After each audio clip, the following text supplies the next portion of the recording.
I'm on? I'm on. Welcome, everybody, to week 5, chapter 6 of whatever this class is, Understanding Evil from a Christian Perspective.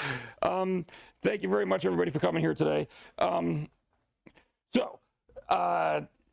This is, just by way of reminder, this is kind of the last class where we're going to be learning substantially, like, really new material, all right? Next week's class, we'll talk a little bit more at the end, I hate to say a review because it does function as a review, but it's designed to help be the practical element of it. So to take everything that we've been talking about, it'll help you remember some of it, but actually apply it to things, not things that I made up. These are going to be examples that some people really said, whether it be in speeches or social media posts or things like that out there in the world, to see, how we would respond, what's their problem, and how do we address it based on some of the stuff we've talked about. So you can see that lots of times when you're just going through a class like this, everything's so up here, right? It seems like it's so philosophical when I'm ever going to use this. And the reason I wanted to do that last chapter 7, I wanted to make sure we get to it, is because it allows you to take all this stuff and realize, okay, let me boil this down, figure out what the essence is, and how does this apply in a real world situation? Because in a real world situation, you don't necessarily need to be going through, premise, conclusion, all of that. That's not the way the conversation is going to happen. But going through it helps you kind of see the picture so that when you do get into real life conversations, it just helps you stay focused, So that's what next week is going to be about. But this week, hey, BA, can you change the camera angle a little bit on me? There's like a whole lot over here and very little over here. But I'm like right on the edge. So those of you online, we're going to shift the camera angle for a minute here.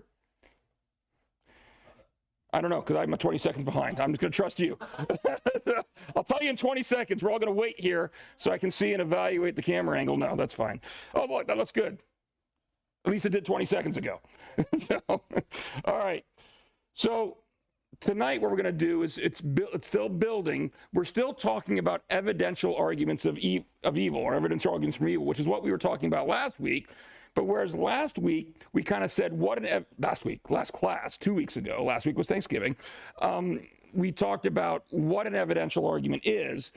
And then we talked about one way to respond to them, which is not even really looking at the argument itself. It's just saying, okay, let's assume that these arguments are right, that there is this high degree of evil out there in the world that counts as evidence against God. It's kind of like tipping the scales. Okay, so if we have this argument that provides evidence against God and it starts tipping the balance of scales this way, well, can we say something that I'll put on the scale over on this side to tip the balance back towards God? And we talked about that being Theodicies, coming up with explanations that might explain why God might be allowing the evil in the world. What we're going to do this week, though, is we're just going to focus on this side of the scales. So the atheist is putting these arguments on this side of the scale. And last week, we kind of assumed that those arguments kind of tipped the scale and we had to tip it back. This week, we're going to look at a couple of those arguments and ask, did they even tip the scale in the first place? Because the answer is no. The answer is no, as we'll see. Another thing I want you to see, I'm running through your mind tonight, because you're going to see as we go through this. There's a reason why we do things in the order we do in the book. One of the things we've already talked about, remember, was the moral argument for the existence of God. The fact that without God, you can't have objective morality. You can't have moral values and moral duties, remember that big word, transcend, that are above us, that are more than just personal opinion. Bear that in mind as we go through these arguments, because what you see, and it's not just in the context of evil, but a lot of atheistic arguments in general, what they end up doing is they end up using terms and concepts and borrowing things that only make sense if God exists.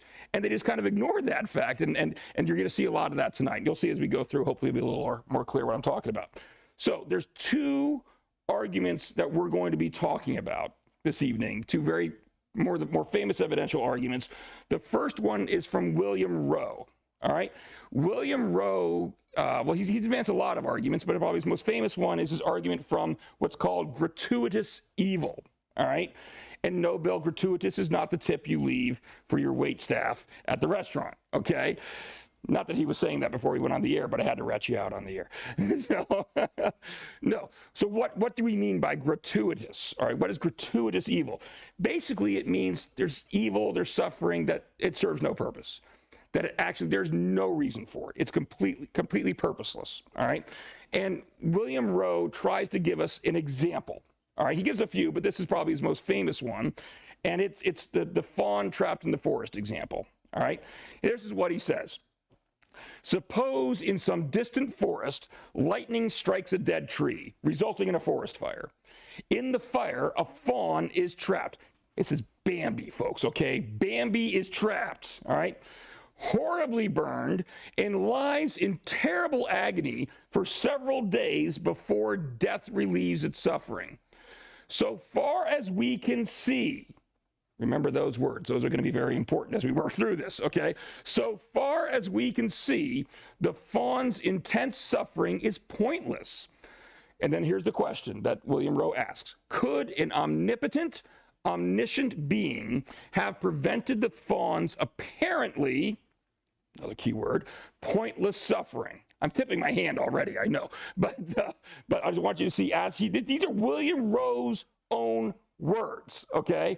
This is how the atheist philosopher has pitched this problem. All right, let me ask you this before we go any further. In your own words, if there is such a thing as just purely gratuitous evil or gratuitous suffering, there's no reason for it whatsoever, why do you think some people might see that as being a problem and giving them a hard time in believing that a loving God exists? But God's supposed to be kind and good? Yeah? You gonna say something, Bill? Their view of God is one who solves all their problems and all their worries without them asking. Well, yeah, that's the vending machine God is very common out there today. People think, God exists solely to solve all my problems, do what I want. And so when I need him, I call on him. When I don't, just leave me alone, right? Fire extinguish your faith. The fire extinguish your faith, yeah. Pointless suffering suggests that no good results from it. And the argument is that God would allow the suffering as long as some good can come from it. Right. Pointless suffering implies no good can come from it. And the idea being that could God bring good from suffering. And we're going to hit on that some tonight. Because remember, one thing we talked about in the last class is that greater good theodicy and some of the problems with that if we talk about it on a specific act by act basis. All right. So you can start to see why some people, if they see this kind of suffering and they think it is truly gratuitous, meaningless, pointless, all right, why it would give them a problem. All right, now, getting to your point. Remember this word? We talked about this, was it 2 classes ago? I can't remember. This is the exact same slide I put up before. It's a quote by Bruce Little about meticulous providence. And this is when we were talking, it was last class, 2 weeks ago. This is when we were talking about the greater good theodicy. And we said this is what some Christians believe, all right, that believe in the greater good theodicy. And what it basically says is God acts through meticulous providence. And so they say that means that God only allows those evil acts to occur from which he can bring about something good. And we talked about how there's some problems with that, because that means that, well, that if we see something evil happening, we really shouldn't be stepping in to stop it. Because if we're stepping to stop it, then we're preventing whatever greater good God wants to bring from it, aren't we? Maybe you're part of the greater good. Maybe you're part of the greater good. You get all these weird things. Yeah, I know. Right? So, but you can see that for a Christian who believes in meticulous providence, and what I talked about, remember when we talked about the greater good theodicy, I said that's only a problem if you think God acts, in ways that's like, I'm going to allow this action and this action and this action and this action specifically. But if we think God acts as more generally, like God wants to allow free will in general, because free will in general is a good thing, then the problems with the greater good theodicy disappear. All right. But for a Christian who believes in meticulous providence, obviously they don't think there is any such thing as gratuitous evil. I mean, literally, even though we may not see the reason why that fawn is suffering, God must be bringing some greater good out of that in order for God to have allowed it on an individual basis. But we see last class, there's problems with that, but you could still kind of see the general concept if that just because there's problems with it on a meticulous providence level doesn't mean that God still can't have reasons for allowing it. It just means that his reasons would be those more general reasons that we talked about. All right, it may be a good thing for us to have the laws of the universe and the laws of nature and the way things operate. All right, but the way our natural laws operate may require things like tornadoes to strike every now and then, lightning to strike every now and then, and so you have this greater good generally that is going to result in some bad actions. Remember, we talked about the unities, where you can have something that's good on the whole, even though individual parts of it may have suffering. That's kind of a quick review from 2 weeks ago to kind of bring us up to speed. If you don't remember all that, no sweat, doesn't really matter. Just want to bring you up. It's kind of laying some of the groundwork. And, the class is online, so you can go back and watch it again if you want to. The shooting at the schools, the innocents. It should. Here's where we've got to be careful when when somebody comes to us with a specific thing that happened. Like if somebody who was a family member of a victim of that came to me and said, why did God allow this particular event to happen? I'm not going to answer that question that way. I mean, not to say I'm going to push them away. No, I'm going to converse with them, but I'm not God. So I am never going to be able to tell someone the specific reason why God allowed this specific thing to happen. I don't know, okay? But I can give you some general principles about why God may have allowed it or may allow things like that. In situations where we see these ultra-violent acts, just one thing we've thrown out there is free will. I mean, that was an incident of someone, an individual person, making a choice, an evil choice, it's a choice we all disagree with and don't want them to take. But then the problem comes in, but if God prevents our free will, do we really want that either? If he steps in and he intervenes so that you can't make your free choices, is that something you want either? And one realization that's hard for a lot of people to come to, because when I talk about free will, a lot of people will come to me and say, well, wait a minute, Ken, but maybe God could just intervene in those really bad things. And, I don't want him preventing my free will, but he should just prevent their free will, prevent them from doing something like that. And what we tend to forget is we all tend to think, well, I'm a good person, so God doesn't need to interfere with my free will at all. He just needs to interfere with the free will of all those bad people out there. Well, the only reason you think you're a good person is because you're comparing yourself to other fallen people. Compared to God, if God was going to step in and prevent everything that to him looks really, really wrong and evil, he'd be preventing something all of us do, every single one of us. And so that's not a path we want to go down. So whenever you see something like this, we talked about the Nazi Holocaust, things like that, one possible explanation is that was somebody exercising their free will. And do we really want a world without that?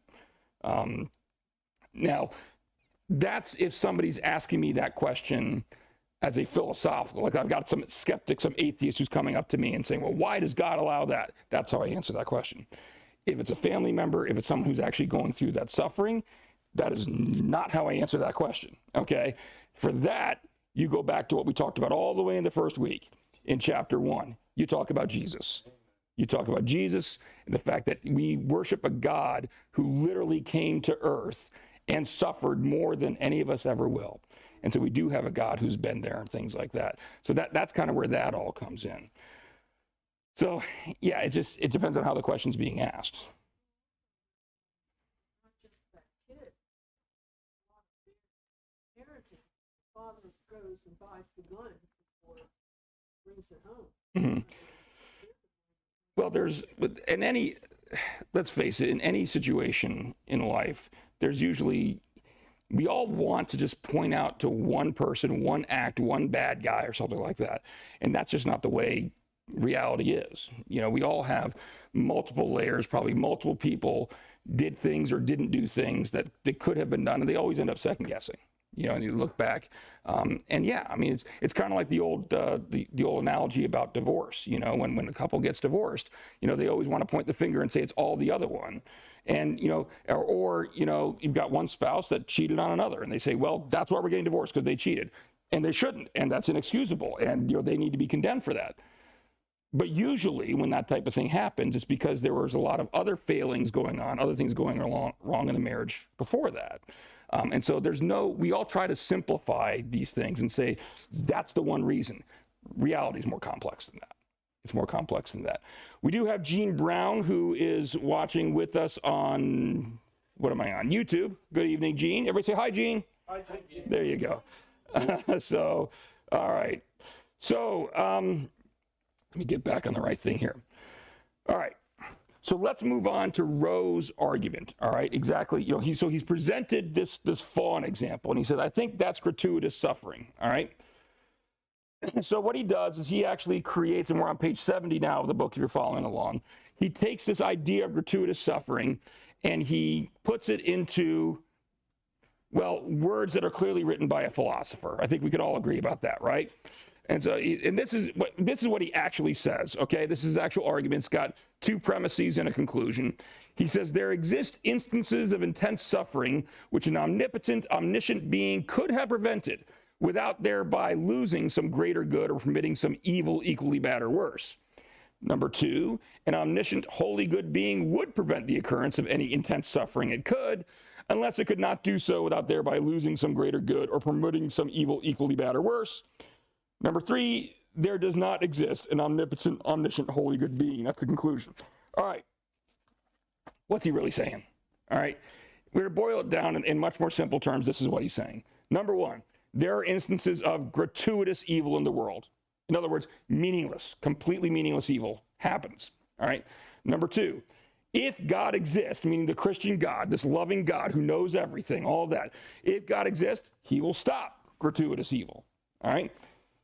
Therefore, God must not exist, because obviously he didn't stop the gratuitous evil. If you were to take all the philosophical mumbo jumbo out of it, that's William Rowe's argument right there, okay? To simplify it as much best we can. All right, so what is wrong with William Rowe's argument? First of all, understand the basis of his argument, and this is why when I first showing you that his fawn example, I kind of emphasize certain words like it appears, as far as we can tell, things like that. All right. His entire argument is based upon the assumption that if there was some good reason for God to allow the fawn to suffer, that he would know about it, that he would be able to see it. All right. Just because he doesn't see the reason doesn't mean God doesn't have a reason for allowing it, right? And so again, we're going to get into some philosophical mumbo jumbo here. And this is something that was a term that's been coined by a philosopher named Stephen J. Dykstra. And he calls it the condition of reasonable epistemic access. Yeah, I know. Yeah, this is philosophy. But you know why he calls it that? Because it makes a really cool acronym. Cornea. That's not going to get people confused at all. It's not like cornea is another word that means something, right? I get it. So yeah, okay. I don't care. You don't care about the terms. And why can't we just say this in normal terms? But anyway, here's what the actual quote says. Again, we're going to start out with what he actually says, and then we'll boil it down and simplify it. He says, on the basis of cognized situation S, so he's just labeling some random situation S. This is what philosophers do, okay? Human H, Joe, I don't care, but he has to call him human H, all right, is entitled to claim it appears that P only if it is reasonable for H to believe that, given her cognitive faculties and the use she has made of them. If P were not the case, S would likely be different than it is in some way discernible by her. What does that mean? It just means, look, you can only say something is true or not true if that were the case, you would be in a position to know it. All right. If you wouldn't be in a position to know one way or another, then you can't conclude that. And the example that I use in the book, it's right from Gansley and Lee. It's a really good example, I think. Let's say you walk into a dog park. All right. And you look around the dog park and you say, I don't see one single hippopotamus in this dog park. At that point, you are just, see, sometimes philosophers do funny stuff. Okay. So at that point, you are entitled to conclude, you know what? I don't think there's a hippopotamus in this park. Why? Because if there was a hippopotamus in that park, you'd know it, wouldn't you? You'd see it, all right? Take that example now instead, say, you walk into that dog park and you don't hear any dog whistles And you say, therefore, I don't think there's a single dog whistle anywhere in this dog park. Are you entitled to legitimately conclude that? No, because if there were a dog whistle, would you hear it? No. You're not in a position to know one way or the other. So the only way you can draw a conclusion like that is if you would be in a position to know. That's what the cornea means. All right, that's what it boils down to. It all boils down to, would you be in a position to know? If the answer is yes, then you can make that conclusion. If the answer is no, then you can't make that conclusion. So same thing, another good example is, in more real world example, let's say that I were to, or some scientist were to come down here and explain to you about something about all the inner workings of quantum mechanics, and you have never studied quantum mechanics one single day in your life. Are you going to be in a position to tell that scientist that his conclusions about quantum mechanics are wrong? No, because you wouldn't be in a position. You don't know anything about quantum mechanics, all right? Now, if you were another expert in the field of quantum mechanics, now could you? Sure, because now you have that necessary background information, the necessary qualifications that you're in a position to know, all right? That's what cornea means. Why philosophers can't just explain it that way, I don't know, but we got to make it sound fancy because that's how you get published and that's how they keep their tenure. All right, so, sorry. So the key question then is, now understanding what cornea is keep in mind what William Rowe is arguing. He's saying that we have this suffering out there in the world that is in fact gratuitous. It is in fact pointless. So what cornea asks us to, the key question is, if it had a purpose, if that fawn suffering in the woods had some kind of purpose, either specifically or generally, would we humans expect to be in a position to know? In other words, if God, the infinite God, had a purpose for that, would we know that? And the answer is no, all right? We wouldn't be, we finite limited human beings cannot be expected to understand everything that's going on through an infinite mind, all right? And what's funny about this, and this is kind of why I was hitting him before about, I was hitting on all those things, saying these are William Rowe's own words. Because what I've got on the screen right now are also William Rowe's own words, all right? All right, this is what he said. It would seem to require something like omniscience on our part before we could lay claim to knowing that there's no greater good connected to the fawn's suffering in such a manner that an omnipotent, omniscient being could not have achieved that good without permitting that suffering or some equally bad or worse. Exactly. That's the point. You're not omniscient, William Rowe. So you can't reasonably conclude that there was no purpose behind that fawn's suffering. There may be, there may not be, but you can't know that, all right? And because he's the one raising the argument, whoever raises the argument has the burden of proof, all right? He's claiming that this is an argument that shows why we shouldn't believe in God. But if he can't justify the rationality of his own conclusions, then it doesn't really support the conclusion that he wants to make. All right. So, do we get that much so far? We're good? All right. Now, it doesn't end there. William Rowe's problems go even deeper. Another philosopher called William Alston explains why. Of course, he explains it in more philosophical mumbo-jumbo. I don't want to bore you with more philosophical mumbo-jumbo, so we're just going to play mousetrap, okay? Here's basically what William Alston's great. Now, I got to take an issue with this picture of Mousetrap, first of all right? Anybody have the game Mousetrap? They got the boot on backwards, all right? And the whole thing, what's supposed to happen is this boot is on the other side of the stop sign, and it kicks, yeah, it's supposed to kick and lead to this thing falling over. You think that boot's not going to do anything. But anyway, whatever. They set it up wrong. But the idea being, oh, no, I guess, no, it is. The boot's just backwards, that's all. You pull the stop sign back, is that what it is? And then it comes right, hits the boot, and the boot hits the thing. But this boot is facing the stop sign, not facing they still put it on backwards. All right, anyway, so the way Mousetrap works, right, once you get this whole thing all put together, is that, I lose my microphone first, and then after that, you take this stop sign, you fling it into the boot, and then it boot hits this little bucket, and there's a ball in the bucket, and it comes down the ramp, and it goes around here, and one thing leads to another. A whole big chain of events is what we call a Rube Goldberg machine, if you've ever heard that term. That's what a Rube Goldberg machine is. It's where one thing causes another thing causes another. You know the best Rube Goldberg machine ever invented? 1985, Dr. Emmett Brown's garage at the very beginning of the movie Back to the Future. You don't know what I'm talking about? Google it, look it up. It's how he feeds his dog. It's absolutely fantastic. But that's a Rube Goldberg machine, all right? And so what we talked about before is we said William Rowe can't be in a position to know if there is even a good end that's coming out of all this evil, all right? But it's more than that. Maybe he does know what that good end is, but what he doesn't see is the connection between the suffering and the good end, all right? In our Rube Goldberg machine example, in our mousetrap example, let's say that trapping the mouse with the cage is the end result, all right? Well, the ultimate cause of that, there's a direct connection between that stop sign hitting that boot and that mousetrap coming down on that mouse. But if you didn't see all these things in the middle, you would have no way of knowing what that connection was, how one leads to the other, all right?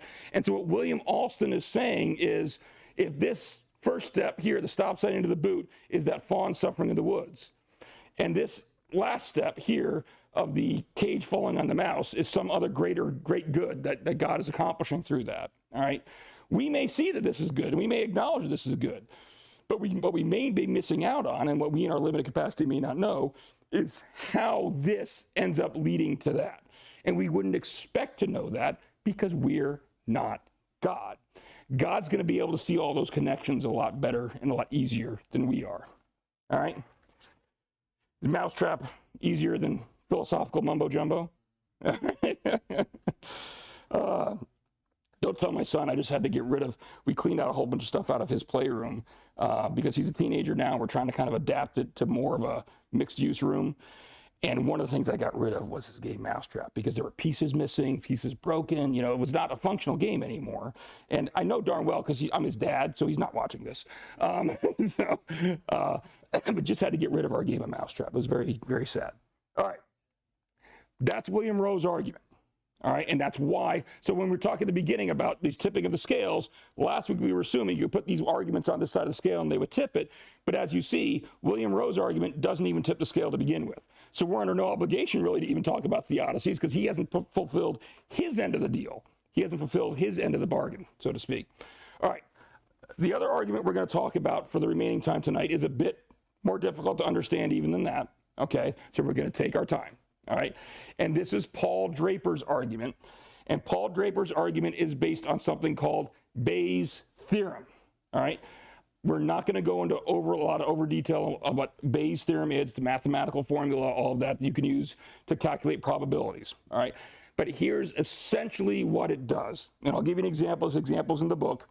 I found a study on Medical News Today that talked about overall 1 in 2 women and 1 in 3 men in the United States will develop cancer at some point in their lives, all right? That's the overall probabilities, all right?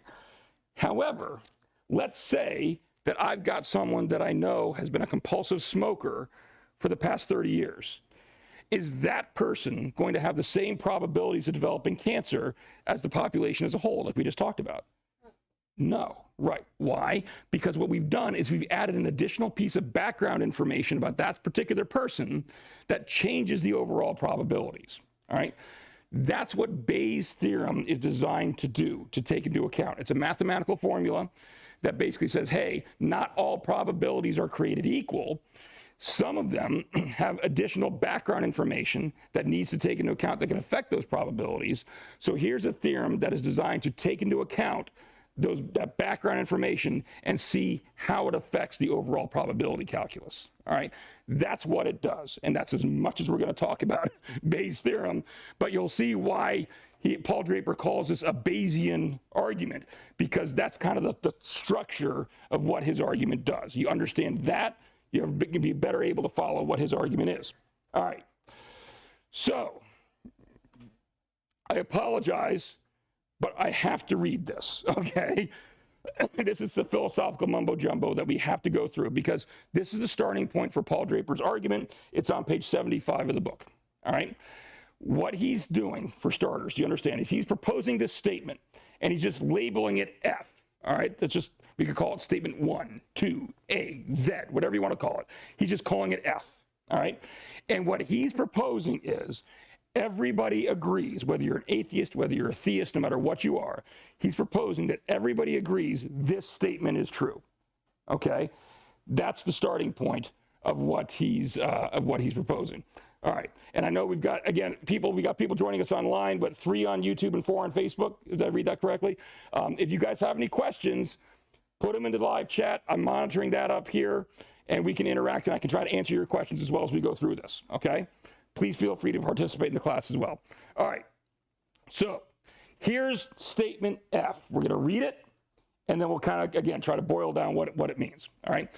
He says, for a variety of biological and ecological reasons, organisms compete for survival, with some having an advantage in the struggle for survival over others. As a result, many organisms, including many sentient beings, never flourish because they die before maturity. Many others barely survive, but languish for most or all of their lives. And those that reach maturity and flourish for much of their lives usually languish in old age. In the case of human beings, and probably some non-human animals as well, languishing often involves intense or prolonged suffering, all right? So what is he saying? Look, think of 2 terms, which he weaves throughout this whole thing, flourishing and languishing, all right? We're going to talk about the problems with him using those terms in a minute, but flourishing is a good thing, languishing is a bad thing. And what he's saying, look, we all want to flourish in our lives. We want to have our good lives, okay? Some people get that. Some people never do, all right? There are babies who are born with certain diseases and they never reach that point in their lives, all right? Even those that do flourish at some point in their lives, if they live long enough, that's going to degrade. And eventually they're going to reach this stage that he's calling languishing. And inevitably, languishing almost always involves some kind of intense or prolonged suffering, all right? Bodies start to melt, fail, whatever it may be, all right? So he's proposing that this is a statement that everybody can agree is true, all right? Now, from that, he makes an argument. And I can be right on the right page here. Here we go. Here's what his argument says, all right? Premise number 1, we know that statement F is true, all right? So that's what he's saying right off. Everybody agrees that we like to flourish. Some people never flourish, but everybody at some point is going to languish, and languishing is going to involve suffering, all right? We all agree that statement is true, all right? And let me set aside minds at rest right now. Yes, he's absolutely correct. We can agree with that premise. You don't agree that everybody at some point is going to languish. Okay, why don't you agree? She was healthy her whole life and had a wonderful, flourishing life, and just people overnight. But she had a heart attack. I mean, I guess that's, you never knew it? Okay, well, let's use that as a general principle then, all right? Do we agree that there certainly are people in this world who suffer intensely and who go through languishing, things like that, all right? We can agree with it, at least if you talk it as a general principle, maybe not a universal statement. You're right, because there could be exceptions to people that don't. And not everybody flourishes. And that's one of his statements. That's one thing he says. There's some people that never even start to flourish. You know, they never get to that point, all right? Their entire life, how limited as it may be, is defined by languishing and suffering. All right. Premise 2, what he said, the whole thing we're doing. So F, remember what we talked about, what Bayes' theorem means? F is our background information, all right, as far as Bayes' theorem is concerned. He's saying F's truth, that the truth of that statement is antecedently many times more probable given naturalism than it is, than it is given theism. What does that mean in normal speaking? He says, we all know this is true. And I think this is far more likely to be true if there is no God than if there is. That's what his second statement here is saying, all right? His third statement, it said, because this statement is more likely to be true if there is no God than if there is, then it's pretty strong evidence that there's no God. The fact that we see it is evidence that there is no God. That's what his third one is saying, all right? And his fourth one is saying naturalism is at least as plausible as theism. What he's meaning here is if we start things out, forget about F for a minute, all right? If you ignore F completely, then atheism and theism, according to him, at least start out on equal footing. He thinks they're both equally likely to be true. And so you can see where he's going with this. If they start out equally likely before we even take F into consideration, and then we take F into consideration, and F makes atheism more likely, what's that do to our scales? It tips them in favor of atheism, right? And that's what his conclusion is. And that's what Bayes' theorem does. It says, okay, all things being equal, we have equal probabilities, but now we take into account this background information, F, and now that does that, all right? That's essentially what his argument is. Now we're going to kind of leave this slide up here for a bit so you can visualize it as we walk through some of these premises to see, just like we did with William Rowe's argument, does his argument make the case that he thinks it does? And the answer is, of course, no, or I wouldn't be teaching, you know, I wouldn't be saying that would be kind of a boring set. No, he's right, we're done, class over. No. First of all, I want you to, this is a little bit out of order, but I want you to take a look at premise 4 for a minute, because that's kind of his starting point. I don't know why he didn't put that first. He probably should have. But his first starting point, remember, is even without considering the background information, I think atheism and theism start out on equal footing. Is that true? No. Especially when you take into account some of the terminology that he's saying in premise 1, that we all agree F is true, right? Remember what those terms are? Languishing, flourishing. I got news for you. These are moral terms. He's basically saying languishing is bad, flourishing is good. Now go back to that 3rd chapter, the moral argument for the existence of God. What do we see? He's borrowing concepts that can only be true if God exists. So before, in his statement F, in his premise 1 here, he's already assumed God exists before he even gets anywhere else, because he's already incorporating a moral code. He's already incorporating some things are morally bad, other things are morally good, all right? So knowing that he's agreeing through number 1, he's agreeing that there's a moral code out there, there's this higher transcendent moral code. Is statement 4 true? No, because that moral code can only exist if God exists. So our starting point, before we get into his background information, is not that they're on equal footing.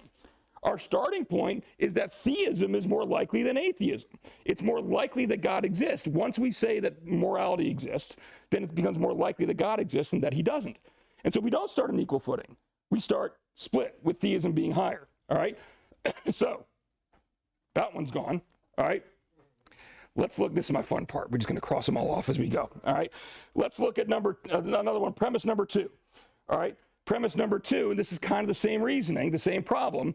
Premise number 2 here said that statement F about languishing and flourishing is more likely to be true if atheism is true than if theism is true. Is that correct? No, same thing, right? He's using moral terminology. We've already talked about the fact that these moral rules that he's trying to incorporate cannot exist without God. So quite literally here, folks, the probability of his statement F being true on atheism is 0. 0. So even if F was 0.00001% likely on theism, that's more than 0. All right? So it's just not true that F is more likely. Literally, F can't be true on atheism, because you don't have concepts like flourishing and languishing. You just have states that you're just describing. They're just descriptive. There's no quality. If atheism is true, everything you go through in your life, you can only describe it kind of as a matter of fact, as a bare narrative. You can't make any judgments about it. You can't say what happened to me today was bad, what happened to me was good. You can describe what happened to you today, but you can't say whether it was bad or good. Kind of like Buddhism, yeah. So we end up with premise 2, gone, toss it. All right, now I've already told you premise 1 we can agree with, at least generally. All right, so you know I'm not gonna be crossing that one off. So let's take a look at premise 3, all right? Premise 3, he says that supposedly this statement F provides strong evidence favoring naturalism or atheism over theism. Does it? No, same thing. It's got that moral terminology in it. It's not more likely under atheism than it is theism. It's impossible under atheism, all right? So, and actually what it does, what his statement F does, is the exact opposite. It actually provides very strong evidence for God's existence as opposed to God's non-existence the moment you incorporate any kind of moral terminology. So that one goes bye-bye as well. And so what you see is, the idea, what he was trying to do was show these four propositions, these four premises to support a conclusion on number 5. But all we can concede, all he's managed to do is premise 1. Without premises 2, 3, or 4, his conclusion doesn't follow either. It's gone. All right?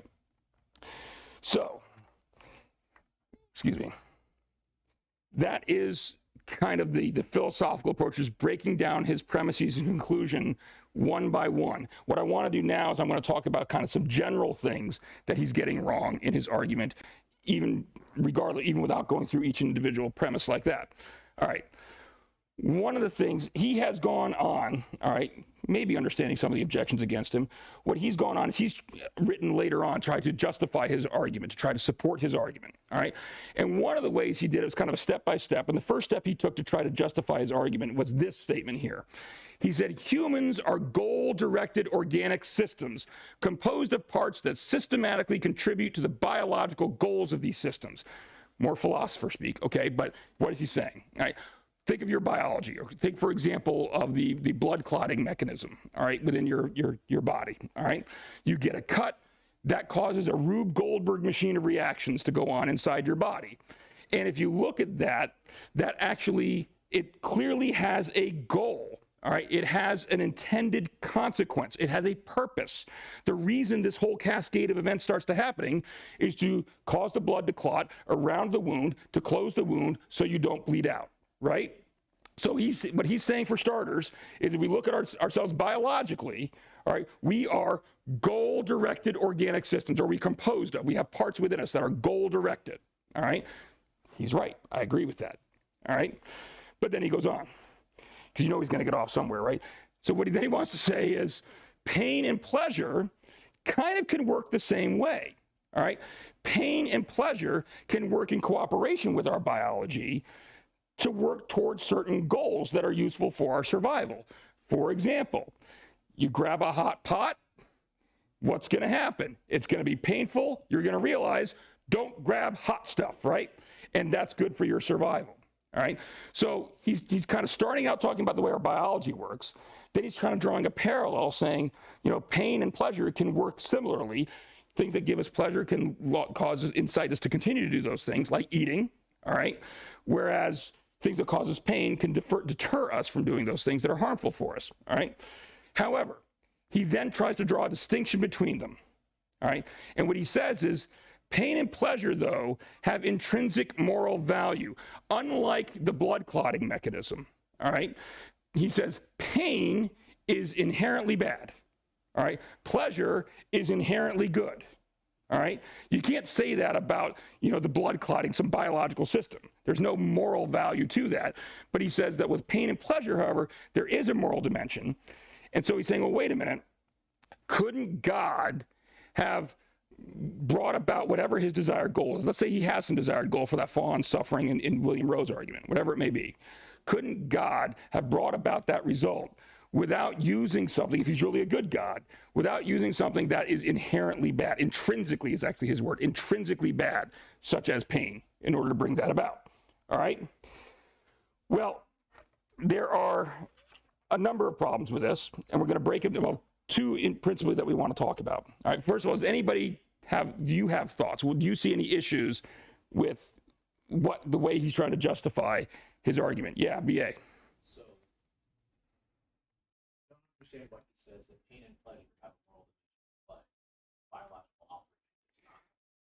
That's one thing that the research that I didn't even bring up, but I tend to agree with you. How can you say that pain and pleasure have a moral dimension and just assume that the biological aspects don't? I mean, you certainly could see moral value, good moral value, in us having a blood clotting mechanism so that we survive. So yeah, I agree with that one. Yeah.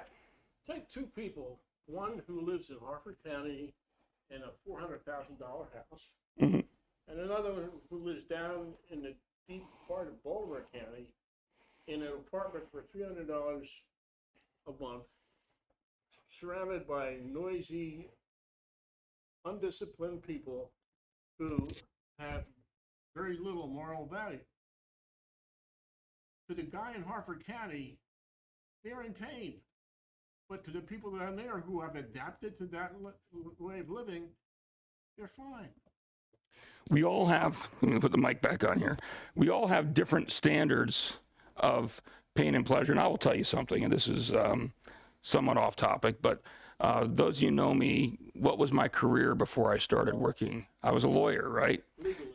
As a legalist. I still am a lawyer. I'm in-house counsel here for Trinity. I do a lot of legal work here for Trinity. Matter of fact, part of the reason I'm so grateful for Mr. Thomas back there taking on a lot of the media duties is less and less of my job nowadays involves media work. It's mostly legal work, international contract negotiating, things like that. But I still get my feet wet in it. This is not going to come as a surprise to anybody. I was making more than double as a lawyer what I'm making now working for a church. All right. And one thing you start to realize when you go through this is, I got news for you, that's not what defines happiness. You know, that's not what defines happiness. I'm actually working longer hours now than I was as a lawyer, but I'm happier. You know, I'm happier. And so people certainly have different, and we want to judge others. They go, those people must be miserable because they don't live like us. Well, you know, I tell you, I've got friends. I've had people when I've told them, no, I'm resigning from the full-time practice of law, I'm going to go work for a church. I had people look cross-eyed at me because they couldn't imagine how I could possibly be happy making half as much money. In the meantime, they were some of the most miserable people in the world, you know. So anyway, all right. So let's break this down a bit and see some of the two issues primarily I want to point out in addition to what you all have talked about that have a problem with what he's been saying here. The first one is this, all right? And he says at the very beginning, humans are goal-directed organic systems, all right? Think of, what he's saying is there's a purpose behind, like our blood clotting mechanism, right? The purpose of our blood clotting mechanism is to clot up the wound and to seal it off, all right? And you want to know where we're at right now? We're on page 78 right now. Yeah, this is, I'm sorry, I forgot to warn some of you. I was not happy as I went back and I read through this. I was not happy with the order that I presented some of the information on this argument in the chapter. So I've already covered the bottom of page 80 and onto 81, and now I'm skipping back to page 78. And when I redraft this, I'm going to redo the order of this because I thought the way I presented the book kind of made it more confusing than it needed to be. All right. So basically what we've done now is I've first presented his whole argument, and now we're going to go through it bit by bit. So the first thing he says is humans are goal-directed organic systems. And that's what I mean. He's saying there's a purpose behind all of our organic systems, everything biologically in us. Our heart has a purpose. Our blood clotting mechanism has a purpose. Our muscles have a purpose, all right? And I told you before, I agree with him on that, but that creates a huge problem for him as an atheist, all right? The problem is what Alvin Plantinga, who's a philosopher we've talked about a few other times in this class before, he creates an argument, he calls it the argument from proper function, all right? And again, looking at biological, philosophical speak, here's what he says. All right, to point out the problem with an atheist saying that our biology has a purpose, all right? We think a hawk's heart that beats only 25 times a minute is not functioning properly, that AIDS damages the immune system and makes it function poorly, that multiple sclerosis causes the immune system to malfunction in such a way that white blood cells attack the nervous system, and that the purpose or function of the heart is to pump blood, not to make that thumpa-thumpa sound. All right. Thinking in these terms is natural and apparently unavoidable for human beings. All right. It's true. Let's think about the heart example here, for example. The heart does several different things, right? It certainly does pump blood. It also makes a thumpa-thumpa sound. On what basis do we decide? And we all know, let's be honest, we're honest with each other. We'd say the purpose, though, is to pump blood. It just happens to also make that thumpa-thumpa sound. That's not its primary purpose. It's just a side effect of it pumping blood. On what basis do you say that? Why do you choose that is the primary purpose of the heart and not the making of the thumpa-thumpa sound, and the pumping blood is just a side effect of it? If it doesn't make a thumpa-thumpa, it ain't pumping. It ain't pumping, that's true. But you still say the primary purpose is to pump blood.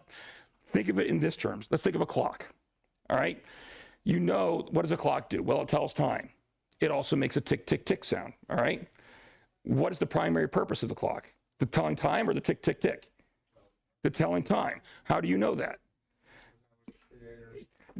Yes, that was its creator's intention that made it, right?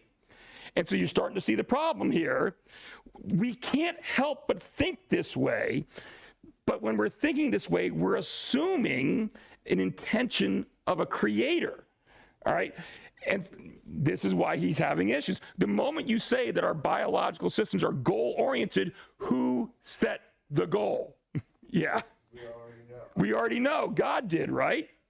But if naturalism is true, and there is no God, there is no creator, then there's no basis for saying the heart's primary purpose is to pump blood. But even the atheist here can't get around thinking that way.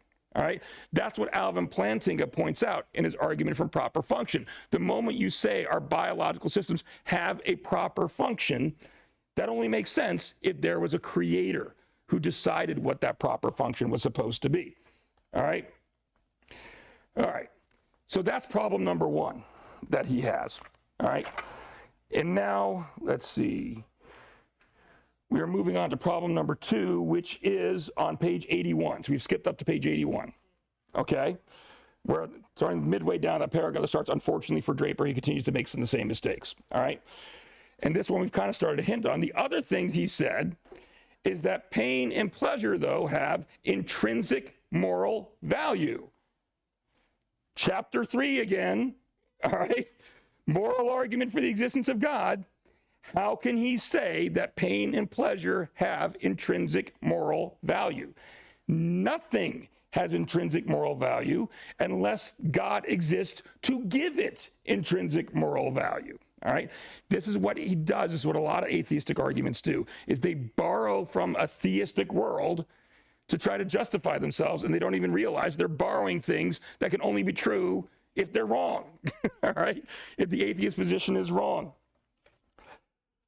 So there we go again, where you can see there's two kind of things. So he said humans are goal-oriented organic systems. I agree, but that only makes sense if God is real. All right, he said that pain and pleasure have intrinsic moral value, which I actually might disagree with him on that, because we can say there's pain can be good and pleasure can be bad. All right, you know, gluttony, for example, you can take the pleasure of eating and eat to excess. I know something about that, and that's a bad thing. All right, so I don't necessarily agree with him that pain and pleasure have intrinsic moral value. I think it's more complicated than that.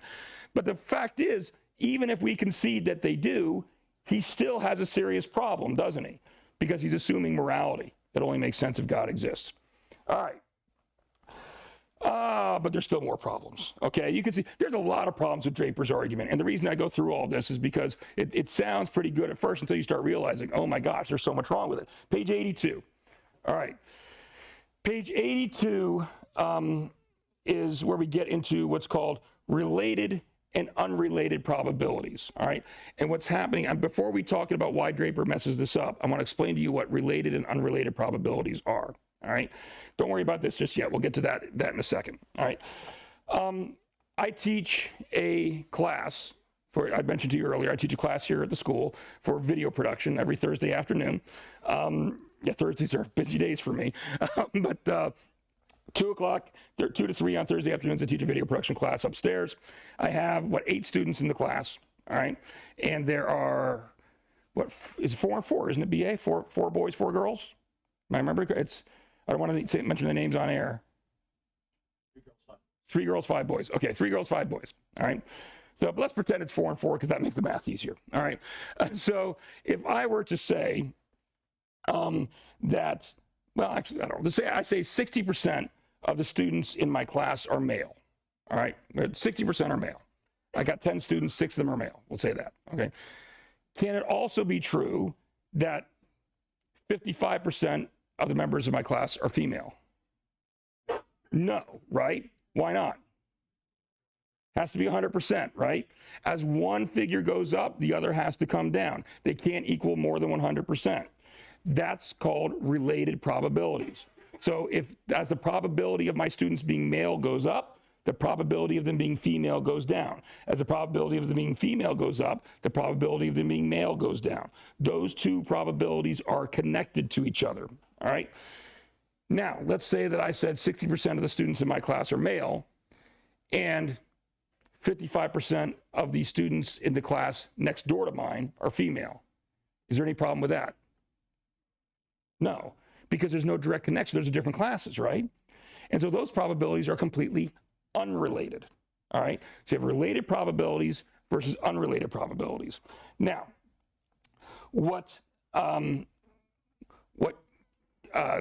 Draper tries to do is he's trying to act like if he shows the probability of, well, let me back up for a second.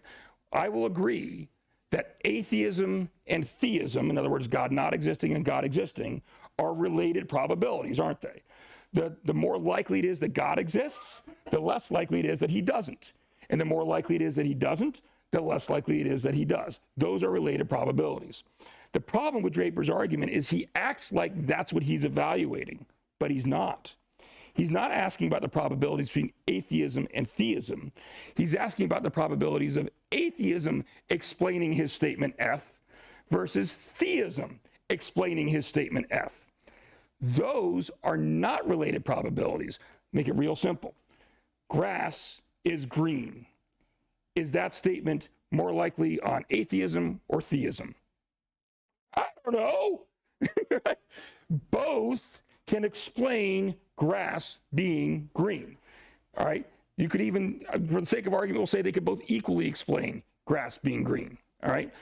Because just because it becomes more likely that atheism can explain grass being green, that does not necessarily make it less likely that theism can. You know, atheism will explain to you about chlorophyll and all that, and theism will just say, yeah, we agree with all that because God made it that way. All right.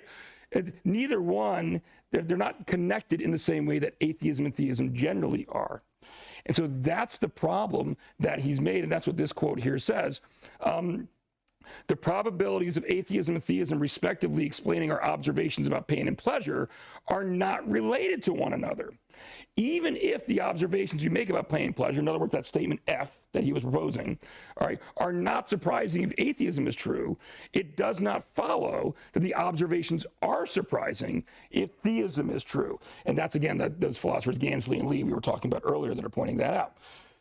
So that's another big flaw with what Paul Draper does. He acts as if he's just comparing probabilities of theism versus atheism, which are related, but the way he structured his argument, that's not what he's comparing. He's comparing each of their ability to explain a certain set of facts, which are not necessarily related, but they're actually unrelated probabilities. All right? Do you see, does that make it a little bit more clear than what it was going in? I know that I regret the way this chapter was written. All right. One last thing I want to hit on here, all right? And I kind of touched on this at the beginning. This whole session, and we're almost at the end here, believe it or not. We're going to get out of here early. This whole session was based upon what I started at the beginning talking about those scales of justice, so to speak, all right? That if the atheist raises an argument and they put the argument on this side of the scale, all right? And does it then tip the scale towards atheism such that we need to put a theodicy or a defense or something over here in order to tip those scales back towards theism, all right? Well, whoever is putting the material on the scale has the burden of proving it, all right?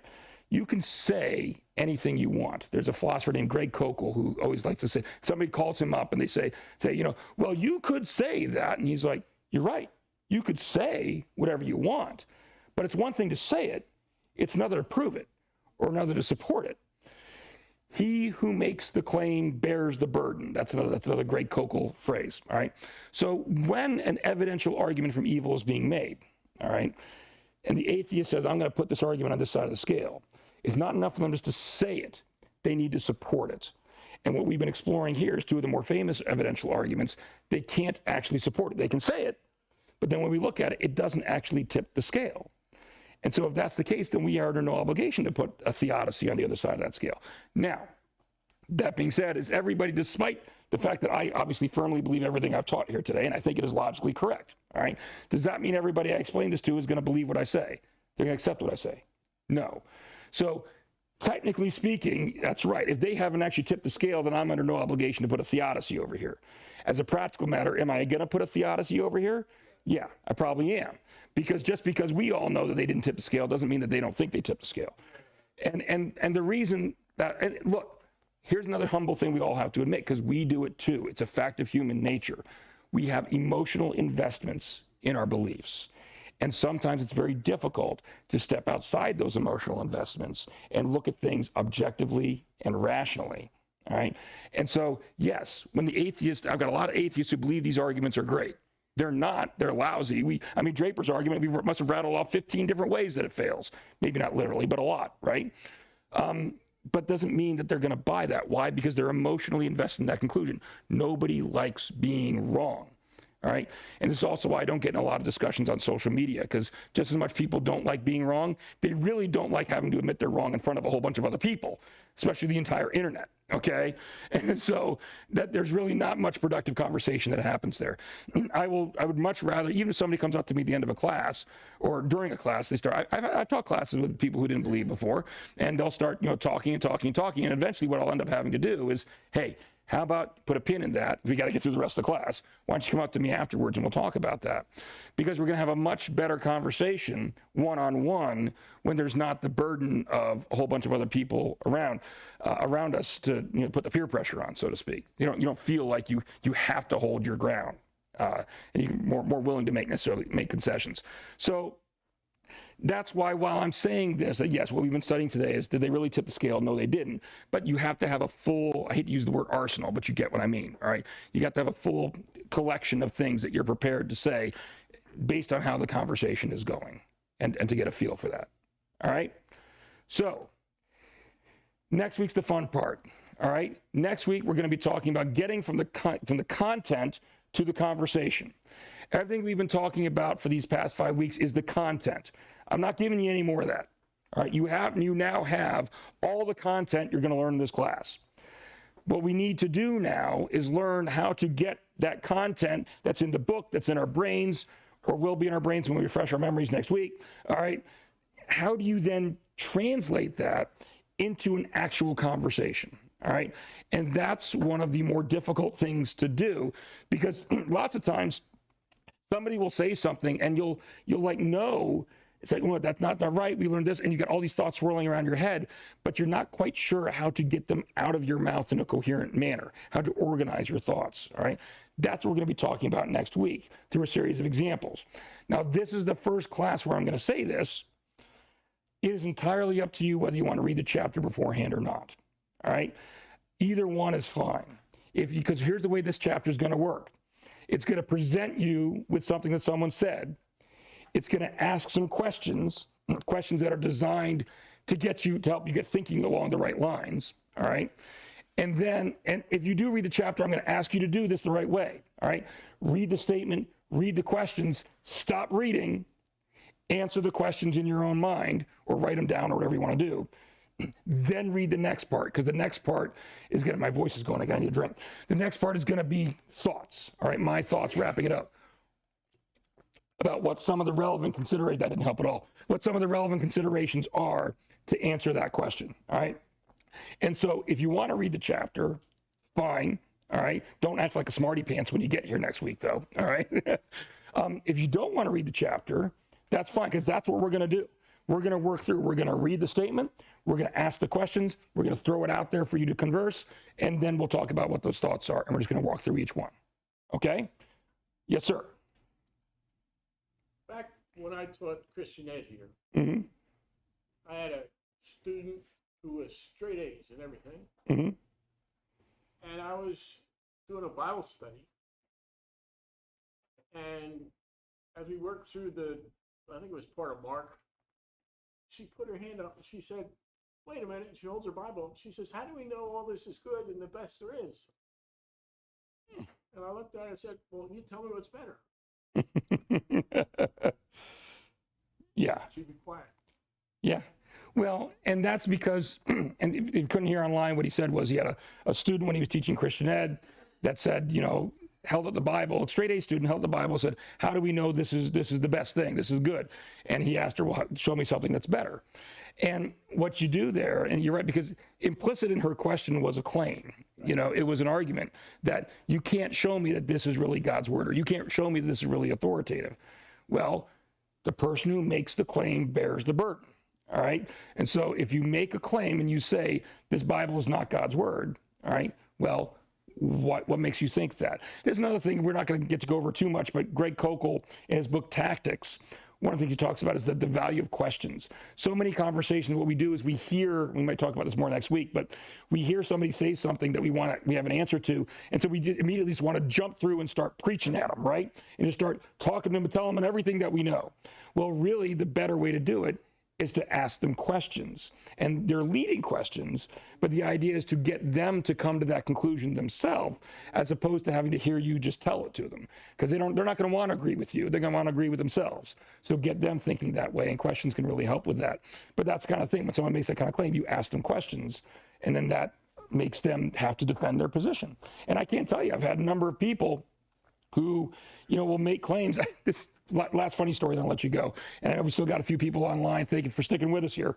I used to write a blog post, and you can still find it. If you go Google search Christian Apologetics Alliance and put my name in there, you'll find some of these old blog posts I used to write for the CAA. The Christian Apologetics Alliance it was international. I don't know if it still is, but it's apologists from around the world that would submit their blog posts and all contribute to this thing jointly and interact with atheists and unbelievers. And back, I can't remember if it was in response to one I post or I was responding to someone else's post. But there was an atheist on there, or maybe I cut and pasted it onto there as an example. But he said that he was trying to convince everybody that I know all the arguments for theism, for God's existence, and none of them are any good. So what do you think I asked him? You know all the arguments? Okay, could you tell me one? Just tell me one. And I even qualified. I said, look, you don't have to agree with it. I'm not asking you to agree with it. All right. All I'm saying is, if you really did analyze all this stuff, you really have done the legwork, just articulate it. Tell me what a theist, what a Christian would say to this that you supposedly already know. And of course, his response to me, well, that's not my job. That's your job. You're the Christian. You tell me what your argument is, and then I'll respond to it. I said, no. I'm not making an argument. I didn't make any argument. I'm responding to what you just said. You just said that you know all this stuff and you've analyzed it and it's all failing. All I'm asking you to do is support that statement. And we went back and forth for a while until it became very, very clear he had no intention of responding to me. All right. Why? Because he probably didn't really know what he was talking about. And that's another phenomenon that you see a lot. And we Christians have to be careful about it too. Always be willing to humbly admit when you don't know the answer to something. Because you lose more credibility and do more damage to the cause of Christ if you try to act like you do know an answer, and then if somebody calls you on it, it becomes very clear that you don't. All right? I don't know is always an acceptable answer. And usually when you're having conversations with somebody, what I recommend is that they ask you something that you don't know the answer to. You say, you know what? That's a good question. I'm not sure the answer to that one. Let me take a look at that, and we'll get back to you. Can we meet back here maybe this time next week and continue the conversation? All right? So you don't want to abandon it. And then when you say you're going to do that, guess what the next step is? Do what you say you're going to do. All right? Go and research it. Send me an email, whatever it may be, and research that question, ask it, and then you can go back and continue the conversation. And if they ask you something else you don't know, wow, you're full of good questions, aren't you? Let me take a look at that one and we'll get back, So, but you see, but I will say, and maybe I'm just prejudiced in the situation because I deal with a lot of atheists, obviously, and what I've done over the years. But I just see that as being a recurring thing with a lot of non-believers, is this idea, because they build themselves as the party of reason. They even had a rally 10 years ago, so they called it the Reason Rally, because rational people are all atheists. Only you blind faith people are Christians. You don't actually think. And so they feel this pressure to show that they're really the smart ones. They're the ones that are thinking things through. And so they'll hold themselves out. Yes, I've researched this. I've done all this. I know all this stuff. Ask them the question. You don't have any burden at that point. They're the ones saying something. Well, tell me what you know. You really just want to tell me what you know. And sometimes you will get people that can actually answer that because they actually have researched it. Most of the time, in my experience, you're going to get crickets. Or you're going to get resistance and pushback like I did with that other gentleman. Say, well, that's not my job. That's your job. No, you're the one that made the claim. It's your job to defend it, So, all right. Anything else? Thank you. Please come back next week. Next week's going to be a fun class. All right? All right. See you all then. Last one next week, too. Woohoo. It seems that these others weren't fun. It does kind of assume these others weren't fun. I try to make them fun. I mean, we talked about Mousetrap today. So, all right, good night, everybody.